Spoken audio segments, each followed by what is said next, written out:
RJD কংগ্রেসের মঞ্চ থেকে মাকে অসম্মানের অভিযোগ। প্রধানমন্ত্রী নরেন্দ্র মোদীর এবং মায়ের প্রতি সম্মান শ্রদ্ধা বিহারের ঐতিহ্যের পরিচয়। আমার মাকে গালাগালে দেশের মা বোনকেই অপমান, পাল্টা তোপ নরেন্দ্র মোদীর। আর নাম না করে নিশানা রাহুল গাंधी के। मां के प्रति श्रद्धा और विश्वास ये बिहार की पहचान है। हमारी सरकार के लिए मां की गरिमा, उसका सम्मान, उसका स्वाभिमान बहुत बड़ी प्राथमिकता है। आरजेडी कांग्रेस के मंच से मेरी मां को गालियां दी गई। ये गालियां सिर्फ मेरी मां का अपमान नहीं है, ये देश की मां, बहन, बेटी का अपमान है। मेरा दुख आपको साझा कर रहा हूं ताकि मेरी पीड़ा आप माताओं बहनों के आशीर्वाद से मैं इसे झेल पाऊं।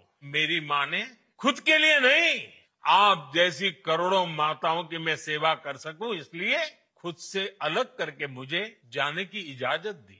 जिसका राजनीति से कोई लेना देना नहीं, जिसका शरीर भी अब नहीं है, भद्दी भद्दी गालियां दी गई।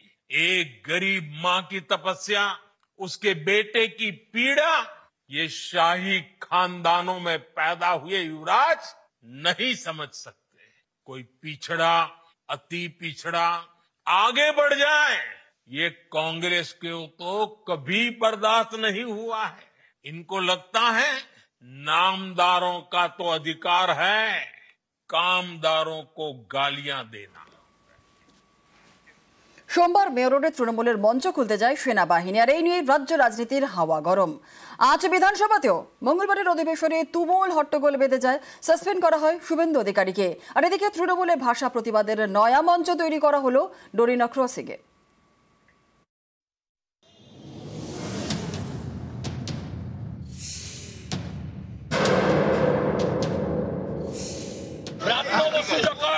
সামরিক বাহিনীকে ইন্ডিয়ান আর্মিকে অপমান করেন, তাদের গায়ে রাজনীতি ছোঁয়া লাগান, ভারতীয় সেনার অপমান মানছি না, মানব না। পাকিস্তান সেনাবাহিনীর সঙ্গে উনি ভারতীয় সেনাবাহিনীকে একাকার করে দিতে চান, তাহলে উনি হয়তো ডোনাল্ড ট্রাম্প। সোমবার মেয়র রোডে তৃণমূলের ভাষা প্রতিবাদের মঞ্চ খুলতে যায় সেনাবাহিনী। খবর পেয়ে পৌঁছে যান মমতা বন্দ্যোপাধ্যায়।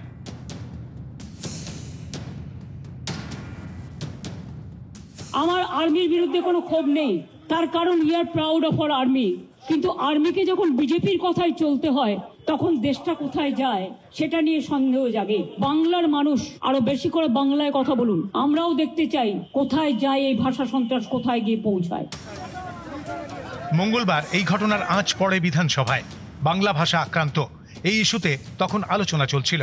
তখনই ব্রাত্য বসুর একটি মন্তব্যে আপত্তি জানান বিজেপি বিধায়করা। শুরু হয় তুমুল বাকবিতণ্ডা। চেয়ার থেকে উঠে দাঁড়ান স্পিকার বিমান বন্দ্যোপাধ্যায়। তারপরও হট্টগোল থামেনি। সাসপেন্ড করা হয় বিরোধী দলনেতা শুভেন্দু অধিকারীকে।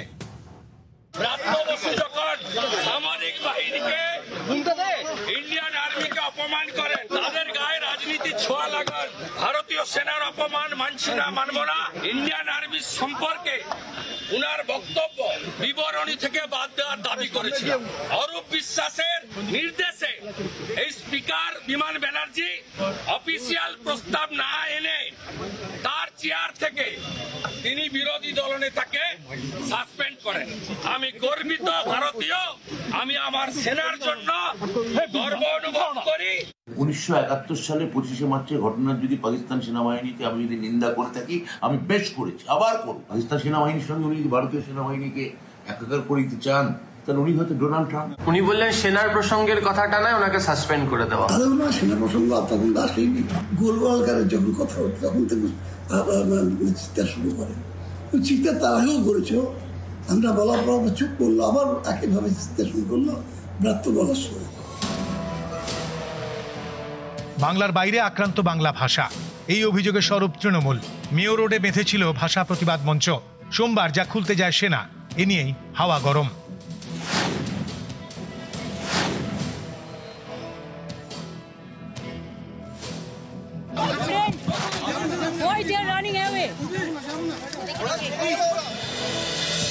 তৃণমূলের ভাষা প্রতিবাদের নয়া মঞ্চ তৈরি করা হয়েছে ডোরিনা ক্রসিংয়ে। নিউজ 18 বাংলা।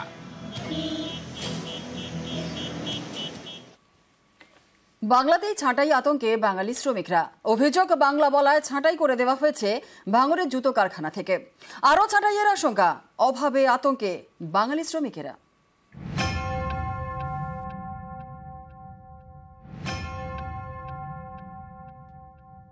আমাদেরকে হচ্ছে জিএম উনি নিজে অজয় শ্রীবাস্তব আমাদেরকে বের করে দিয়েছিল বাংলা ভাষা ব্যবহার করার জন্য। উনি বলতে চাইছে যে আমি বিহার থেকে ইউপি থেকে লোক নিয়ে এসে আমি কাজ করাবো। তাহলে আমরা পশ্চিমবাংলার লোকে আমরা যদি না কাজ পাই, উনি ইউপি বিহার থেকে লোক নিয়ে এসে উনি কাজ করবে, তাহলে আমরা কোথায় যাব? দিল্লি বা হরিয়ানা নয়, এই বাংলাতেই বাংলা বলে হেনস্থার মুখে পড়তে হয়েছে, কাজ হারাতে হয়েছে কারখানা থেকে।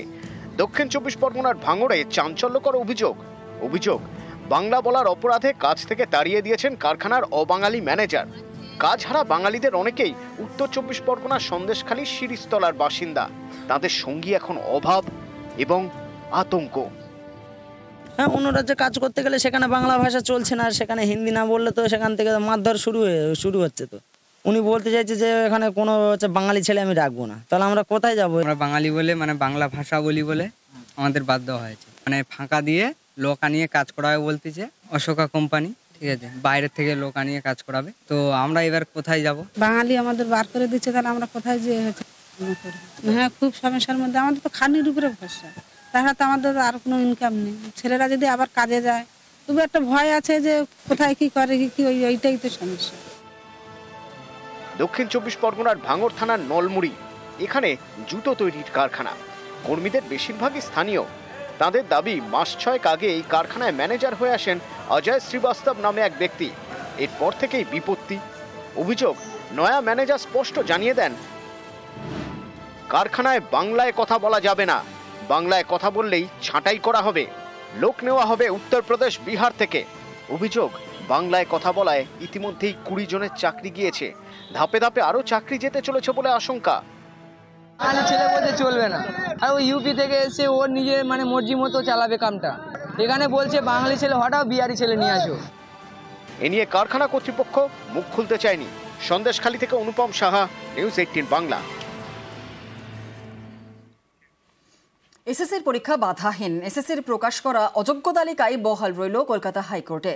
আর অযোগ্যদের পরীক্ষায় বসার অনুমতি দিল না আদালত। ক্ষুব্ধ বিচারপতির মন্তব্য, সহ্যের একটা সীমা আছে, এনাফ ইজ এনাফ।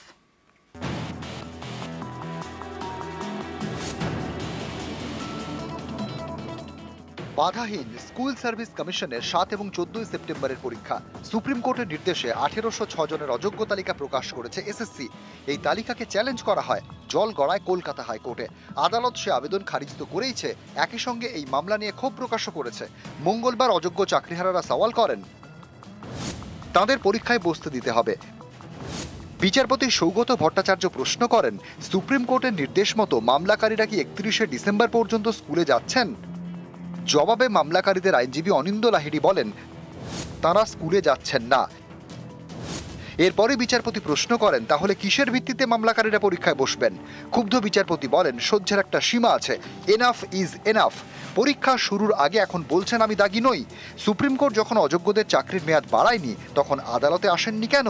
মামলাকারীদের আরেক আইনজীবী সাক্ষ্য সেন বলেন, এসএসসি পরীক্ষায় বসার অ্যাডমিট কার্ড দিয়েছে, এখন হঠাৎ করে বলছে অযোগ্য।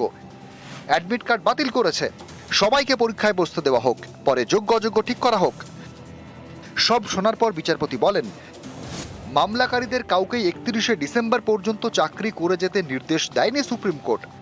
তাদের কেউই সম্ভাব্য যোগ্য বলে বিবেচিত হননি। এসএসসির তালিকার নেপথ্যে যুক্তিযুক্ত কারণ আছে। সুপ্রিম কোর্টের বেঁধে দেওয়া সময়সীমার মধ্যেই এসএসসি অযোগ্যদের তালিকা প্রকাশ করেছে। গোটা প্রক্রিয়া সুপ্রিম কোর্টের নজরে রয়েছে। এই অবস্থায় হাইকোর্টের সিঙ্গল বেঞ্চের হস্তক্ষেপ ঠিক হবে না। নিউজ 18 বাংলা।